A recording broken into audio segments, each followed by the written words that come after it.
Olá, querido aluno, querida aluna, querida família, seja bem-vindo a mais uma videoaula de língua portuguesa do nosso canal TV Araxá Educa. Eu sou a professora Nadi e hoje eu convidei um super especialista para falar um pouquinho mais sobre os textos normativos, mais especificamente sobre o maior texto normativo que a gente tem, que é a nossa Constituição Federal.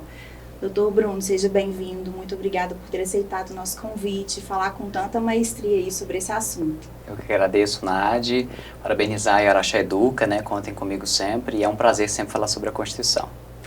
Bruno, e fala para nós uma coisa. Sendo um texto normativo, a Constituição ela assegura os direitos e deveres dos cidadãos brasileiros.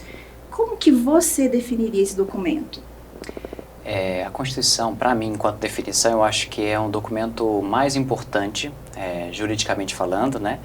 Ela impulsiona todas as leis, ela serve de referencial, ela tem princípios estruturantes de toda a nossa democracia, de todo o nosso Estado democrático. Então, ela é, eu diria que, a mãe de todas as normas dentro do ordenamento jurídico brasileiro.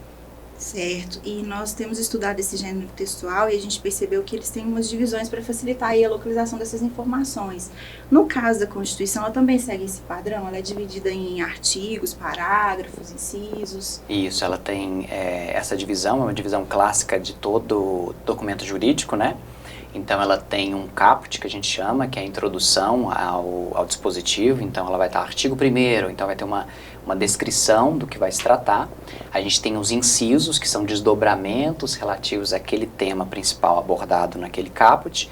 E, posteriormente, assuntos correlatos serão tratados em parágrafos, ou também, eventualmente, até em alíneas, que vão especificar ainda mais aquilo que quer se falar sobre aquele determinado assunto. Então, ela tem essa divisão, é uma divisão padrão em todas as normas jurídicas. Olha só. E em relação à linguagem, é uma linguagem mais formal, mais próxima da norma padrão? É uma linguagem mais acessível? O que você diria? É interessante essa pergunta, porque a princípio o texto constitucional foi criado para que a gente pudesse ter uma linguagem mais acessível, mais direta, porque como é o principal documento normativo, ela tem que ter uma compreensão maior de toda a população.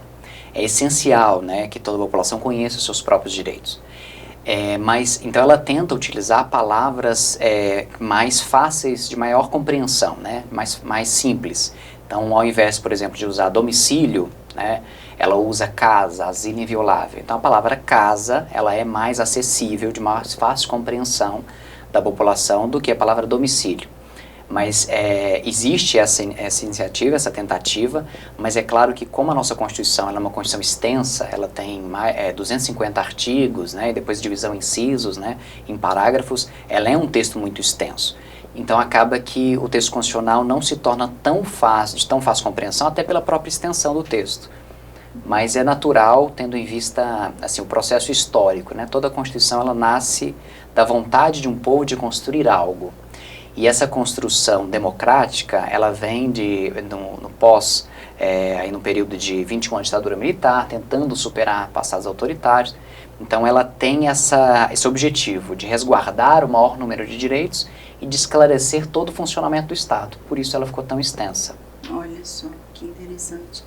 Então, você já respondeu minha próxima pergunta, doutor Bruno, em relação aos termos técnicos. Então, tem alguns termos mais técnicos próprios da área jurídica e, em contrapartida, alguns termos também mais de fácil compreensão. Isso. Olha só que bacana. Doutor Bruno, o senhor considera que a Constituição assegurou efetivamente os direitos fundamentais dos cidadãos? Eu acredito no texto constitucional, ela é um instrumento vivo. Nenhum texto pode ser interpretado somente à luz do momento em que foi criado. É muito importante que esse texto acompanhe as mudanças da sociedade, mudanças de mentalidade. Então, por exemplo, um conceito de justiça. O que nós consideramos justo há alguns anos atrás, não é mais justo hoje. Por exemplo, a inclusão das pessoas com deficiência.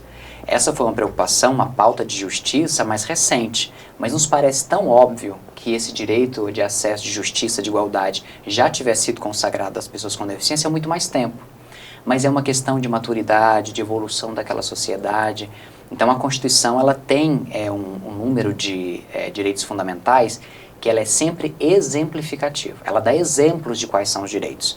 Mas ela coloca lá, principalmente o artigo 5º, parágrafo 2º, ela fala assim, ó, os direitos expressos nessa Constituição não excluem outros, decorrentes dos princípios e tratados por ela adotados. O que ela quer mostrar é que ela está em processo de expansão, que novos direitos fundamentais vão sempre incorporar o texto constitucional. Então, eles podem não necessariamente estar no texto constitucional, mas estar além desse texto constitucional, em tratados e em princípios. Então, é muito importante a gente entender a Constituição sempre num processo de expansão. Olha só que interessante. E o que você considera que poderia ser melhorado nesse texto? Algumas, diria que críticas que são feitas ao texto constitucional brasileiro, e não só brasileiro, eu diria latino-americano, são muito frutos da nossa democracia, das nossas democracias ainda jovens. Então, primeiro eu preciso criar uma democracia forte para que eu possa olhar para esse texto e compreender o quanto de potencial ele tem para nos oferecer. Porque a gente tem uma Constituição que tem um potencial transformador da nossa realidade social muito grande. Mas as críticas que são feitas também são derivadas desse contexto nosso de uma democracia em fase inicial. Mas um ponto importante que é mencionado é que a gente se preocupou muito com esclarecer quais são os direitos fundamentais, mas talvez pudesse ter se preocupado mais em como efetivar esses direitos. Então, criando instrumentos de efetividade de direito. Isso tanto como responsabilidade do Poder Legislativo, do Executivo e Judiciário. Então, há uma crítica nesse sentido, de que faltaram instrumentos para efetivamente aqueles direitos fossem assegurados para todos nós. Olha só, que interessante. Doutor Bruno, a Constituição Federal, então, ela é atualizada à medida que a sociedade evolui, vão surgindo novos textos, novas leis, novos direitos. Eu falo que a nossa Constituição ela tem uma identidade. Ela tem cláusulas, chamadas cláusulas pétreas, que vem de pedra mesmo, que são aquela essência. Então, cada um de nós tem uma personalidade. A nossa Constituição também tem uma personalidade, ou seja, há algo nela que não pode ser modificado. Pode ser ampliado, fortalecido, mas não pode ser modificado. Porque se eu modificar, eu vou quebrar o pilar de sustentação do texto constitucional. Então, ela tem possibilidades de mudança e essas são feitas por emendas à Constituição. Então, a gente sempre vê na televisão, a emenda à Constituição alterou a Constituição no artigo tal. Quando ela faz essa alteração respeita essa identidade. Então, há uma estrutura, uma identidade que é preservada e algo que se complementa, algo que pode ser modificado sem impactar nessa essência. Então, as cláusulas pétreas, elas são feitas justamente para que novos textos constitucionais não sejam criados com personalidades totalmente diferentes daquela que se idealizou. Então, se eu criei um texto constitucional, que é a nossa Constituição de 1988, a essência, a identidade dela é a mesma, desde 1988, mas com inúmeras modificações. Eu falo que todos nós passamos por transformações nas nossas vidas, né? A gente vai adquirindo habilidades, competências, mas a nossa essência, a nossa identidade, ela se mantém. Então, o texto constitucional é a mesma forma. Olha só, que comparação interessante. E a Constituição brasileira permite a participação do povo? Como que os cidadãos brasileiros podem participar?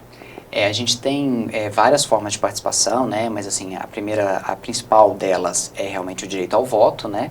É muito importante a população entender o seu potencial de cidadania, de exercício da cidadania. E a cidadania, ela não é só no ato de votar, né? A população tem que fortalecer, todos nós, o ato de fiscalizar. Então, a Constituição, ela nos coloca direitos e possibilidades em processos de criação de lei. Então, há plebiscito, referendo, que são possibilidades de consultas à população, de projetos de lei ou de leis que já existem para serem validadas pelo povo, e também a iniciativa do povo em instituir leis. Então, há possibilidades de comunicação direta dessa população, né? Dentro da construção democrática, mas é claro que entra naquele ponto que eu já mencionei. A gente precisa primeiro conhecer os nossos direitos, ter convicção da nossa cidadania, da nossa força enquanto povo, porque a Constituição ela fala assim, todo o poder emana do povo. Então, se a gente entendesse o poder que esse povo tem na consagração da Constituição e na fiscalização do respeito a ela, a gente teria uma realidade muito diferente. Olha só. Nossa, profundo isso, né? Doutor Bruno, e falando aí do voto, a partir de qual idade que é permitido votar, qual que é o procedimento para tirar o título de eleitor e qual que é a importância desse ato? O direito ao voto, né, ele é assegurado de forma facultativa aos maiores de 16 até 18 anos, né, eles têm essa faculdade de votar ou não, e ele se torna obrigatório a partir dos 18 anos. Depois, com 70 anos, se torna facultativo a partir dos 70 anos. Então, ele tem essa responsabilidade, essa visão de gerar responsabilidade no povo, de participar das decisões políticas. Então, os requisitos que devem ser preenchidos no caso, os critérios de idade, né? A partir dos 16 anos você pode requerer o seu alistamento eleitoral. Aí a documentação apresentada são os documentos pessoais, né? O título, a questão da residência, né? A comprovação de residência é muito importante, porque existe um controle do seu voto naquela localidade. E hoje, principalmente depois desse contexto pandêmico, né, que nós vivenciamos, tudo foi tornado mais prático, né? Então a gente tem hoje aplicativos, é só entrar no TSE, no Tribunal Superior Eleitoral, que há como você baixar esses aplicativos, fazer esse processo de forma eletrônica e inclusive ter o seu título de eleitor eletrônico. Então há uma facilidade de acesso aos direitos. É claro que a gente tem que respeitar os períodos de inscrição de alistamento eleitoral, porque nós temos que respeitar sempre o período em que ocorrem as eleições. Então, no caso agora, né, a gente teve um alistamento eleitoral, mas como nós estamos próximos a um processo eleitoral, 150 dias antes se interrompe o processo de alistamento para a execução do ato, né, das eleições, do processo eleitoral. Depois se retoma e aí todo o processo é conduzido. A importância do voto é a importância da gente se reconhecer como cidadãos, né, como parte efetiva da sociedade, em votar, em fiscalizar, em escolher. E eu acho que o principal ponto é que a gente tem que criar, entender o Estado como estrutura de continuidade. A democracia, ela é naturalmente a alternância do poder. E na minha percepção, assim, a gente tem uma expectativa muito grande no governante, e esquece que a gente deveria ter projetos de Estado e não projetos de governo. Porque quando eu tenho projetos de governo, a gente reduz a educação a 4 anos. Há um projeto limitado, e a educação não se limita a 4 anos, ela é uma constante. Sim. Então ela deveria perpassar todos os governos como um projeto de Estado, para que daqui a muitas mãos, né, a gente tivesse uma realidade educacional diferente. Olha só, que importância, então, desse texto normativo para a própria educação do país, né? Claro. Doutor Bruno, eu gostaria que você deixasse uma mensagem para o nosso aluno, para a família que assiste o TV Araxá Educa, para os nossos telespectadores, né, em geral, sobre a importância, então, da educação, dos estudos, para que a gente possa, inclusive, entender os nossos direitos, nossos deveres, né, no que está relacionado aí à Constituição Federal. Eu acho que, principalmente aqui em Araxá, né, eu acho que é muito relevante a gente mencionar isso. Foi um projeto, já foi aprovado, né, a questão do direito na escola. Então, trabalhar conteúdos de direito na escola é levar educação cidadã, é levar acesso a direitos, é a compreensão de um povo que se torna esclarecido para lutar e promover mudanças. As mudanças não se fazem de uma forma isolada, é um conjunto, é um coletivo. Então, leiam o texto constitucional, eu acho que é a principal mensagem que a gente quer passar aqui hoje. Conheçam os seus direitos, lutem por seus direitos, fiscalizem aqueles que nós elegemos para exercer esses direitos, para instrumentalizar esses direitos. Eu acho que é essencial a gente ter esse amadurecimento, ter essa consciência e reconhecer o nosso poder, a nossa força. Acredito que a gente deve muito mais focar em projetos que nos unem, que constroem elos, pontes, do que focar naquilo que nos destrói, em discursos de ódio, em construção de muros que nos limitam.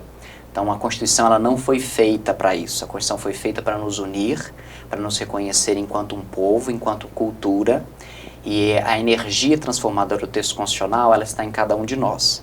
Cabe a cada um de nós enxergarmos isso e promovermos grandes transformações que são extremamente necessárias, principalmente para aquelas pessoas que eu falo que estão invisibilizadas pela sociedade. Então a gente pega pessoas que estão em situação de vulnerabilidade, elas precisam se destacar, elas precisam fazer parte do processo de construção de cidadania.